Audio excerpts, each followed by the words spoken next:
Hello friends, எல்லோரும் எப்படி இருக்கீங்க? Welcome to stress free garden. இன்றைக்கி நம்ம பார்க்க போகிறது என்னென்னா, ரோஜா செடி வளர்ப்பு முறைகள் பற்றி தான். ரோஜா வளர்ப்புன்றது எப்பவுமே ஒரு கஷ்டமான விஷயம் அப்படின்னு நம்ம நினைப்போம். ஆனால் அதை நம்ம அழகாக மெயின்டைன் பண்ணோன்னா நல்ல அழகான பூக்கள் கொடுக்கும். இப்போ மழைக்காலம்லாம் முடிஞ்சு வெயில் காலம் ஆரம்பிச்சிடுச்சு. இப்போ என்ன செய்வோம் அப்படின்னு சொன்னால், அந்த மண் காயுது அப்படின்னு சொன்னாலே அப்பப்போ நம்ம மண்ணை லூஸ் பண்ணி விடணும். அப்போ தான் அதோடய வேர் இறங்கி செடிகள் நல்லா பூ பூக்கும்.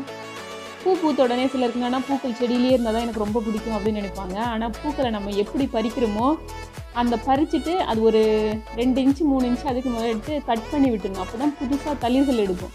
தளிர்கள் எடுக்கும்போது நமக்கு பூக்கள் பூக்க ஆரம்பிக்கும்.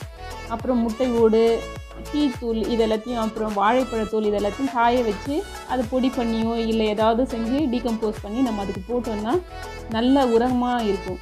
அதுக்கடுத்து இயற்கை உரங்கள் கூட போட்டு நம்ம மெயின்டைன் பண்ணோம்னா ரோஜா செடி வளர்ப்பு மிகவும் மிகவும் அருமை. நன்றி நண்பர்களே.